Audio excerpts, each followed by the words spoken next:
Section 3. You will hear 3 students discussing an experiment they're interested in. First, you have some time to look at questions 21 to 25.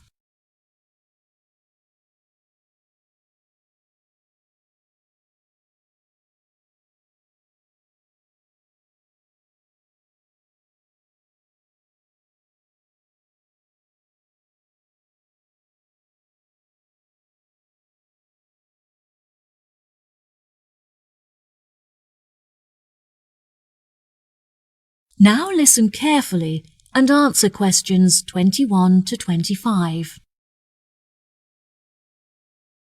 Oh, hi Jen and Irene. Are you two heading to class? Hey, Bill. Yes, we're just walking there now. We're a little bit early, but we wanted to prepare our apparatus for the experiment. Do you want to walk with us? Yes, sure. It'll be good to catch up. How is everything going with your experiment? Have you decided what your test subject is yet? It's going really well, and we're conducting the test as laboratory partners.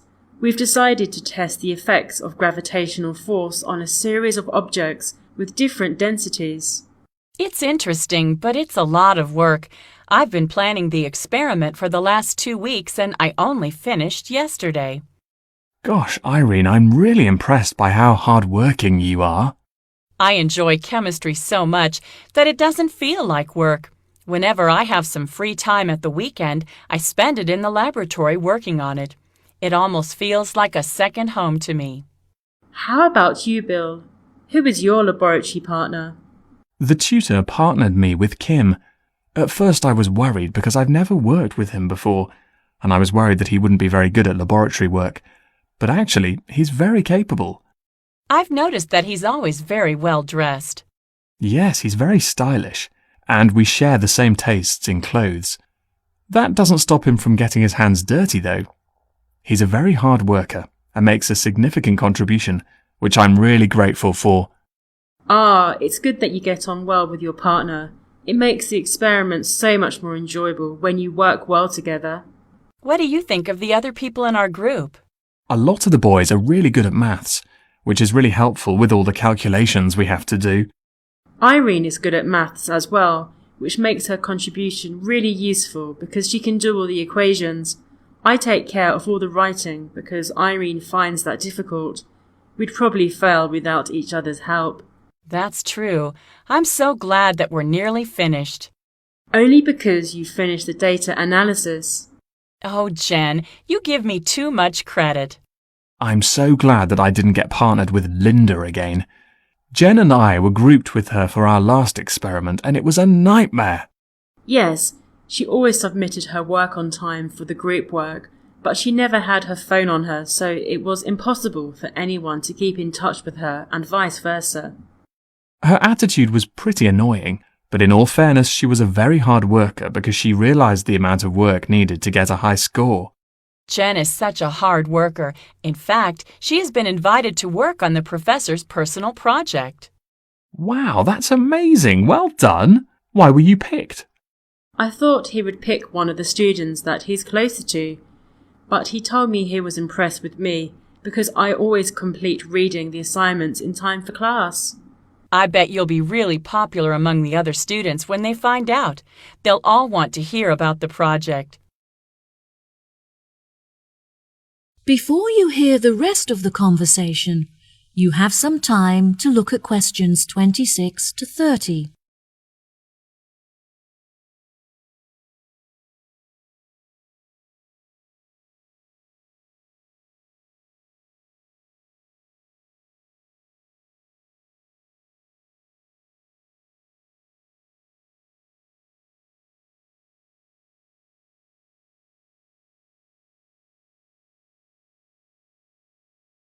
Now listen and answer questions 26 to 30.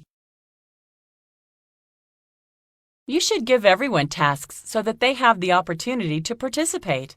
That's a really good idea, actually. Will you help me decide who to assign each task to? Of course. Now let's see.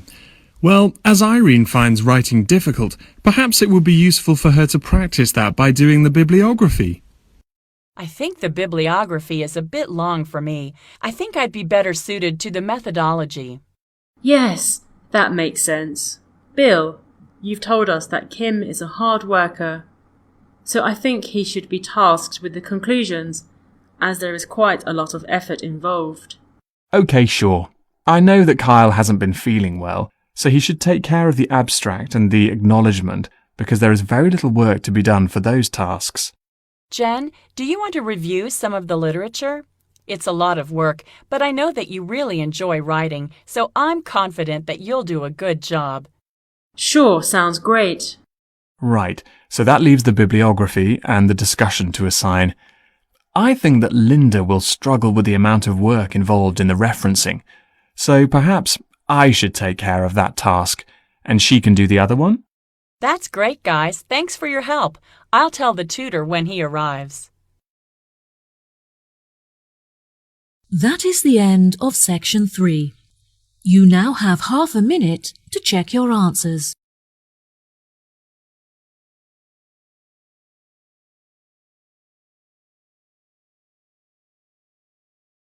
Section 4. You will hear a talk on research in nanotechnology. First, you have some time to look at questions 31 to 40.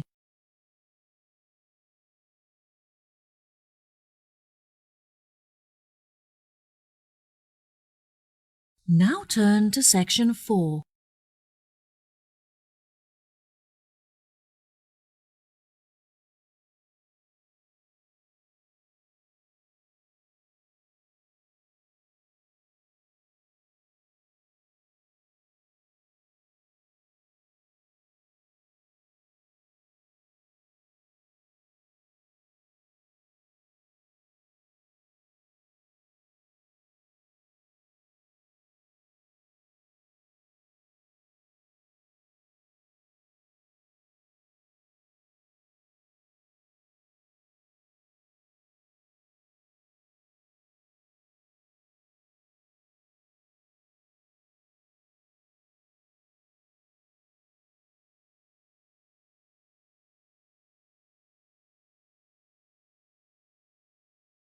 Now, listen carefully and answer questions 31 to 40. Good morning, everyone. Welcome to the second lecture in our series on modern technology. Today I'll be discussing the recent developments in nanotechnology in addition to its applications in a number of environments, such as domestic and medical. First of all, I'd like to begin with a short explanation of what nanotechnology is. It is the manipulation of matter on an atomic, molecular, and supermolecular scale. Because of its limitless applications and uses, the government has invested billions of dollars into the research and development of nanotechnology in order to explore its potential. It is only recently that we have been able to engage in the development of nanotechnology, since the particles are so minuscule that a new type of microscope had to be invented to enable us to see them. Many of you may not realize that we all use nanotechnology in our homes as a part of our daily lives. For example, a new dietary supplement uses nanotechnology in order to help our body to absorb iron from our diet more efficiently, which can help to prevent anemia. This technology also makes it easier and cheaper for factories to produce foods such as chocolates, as the nanomolecules help the food to meet our recommended daily intake of certain vitamins and minerals. This may sound odd, but in fact it just means that the food is healthier and cheaper and has increased flavour. Another application for nanotechnology is in the agriculture industry. In the past, farmers have been using many artificial chemicals to fertilise the soil, which is extremely bad for the planet, as it contaminates the water that we drink. By using nanotechnology, scientists have been able to develop a spray which increases the efficiency of fertilizers that occur naturally in the soil. This means that a lot more food can now be produced per square hectare, making it cheaper and more efficient to grow without harming the planet. One of the industries upon which nanotechnology has had the biggest impact is the production of pharmaceuticals. One of the most commonly occurring illnesses is food poisoning, as many foods have naturally occurring contaminants that can be harmful if eaten without being thoroughly cooked. Nanotechnology makes it possible for us to sterilize the food and make it safe to eat by killing these bacteria. A major success in the use of nanotechnology in the medical field is in the treatment of cancer. Researchers have found that they can attach medicine to nanoparticles, which are then injected into the body and enable the therapeutic drugs to be absorbed into the veins. These drugs then travel throughout the blood system and target cancerous tumours. Scientists have also discovered that certain metals contain nanoparticles that have antibacterial qualities with the ability to destroy over 650 types of bacteria. These metals are used, for example, on fridges to prevent the growth of bacteria. They can even be woven into materials to create clothing that is self-cleaning and has an attractive metallic appearance. The most popular of these materials contains silver, which naturally has the strongest antibacterial qualities. These clothes have a special tag on them to show that they use nanotechnology, so keep a lookout for them next time you go shopping. Another observation made by some researchers showed that certain types of nanoparticles called splifferines can destroy fat tissues and therefore stimulate fat loss without the need for dieting or exercise. They are currently developing a supplement that can be ingested in order to help dieters with their weight loss programs.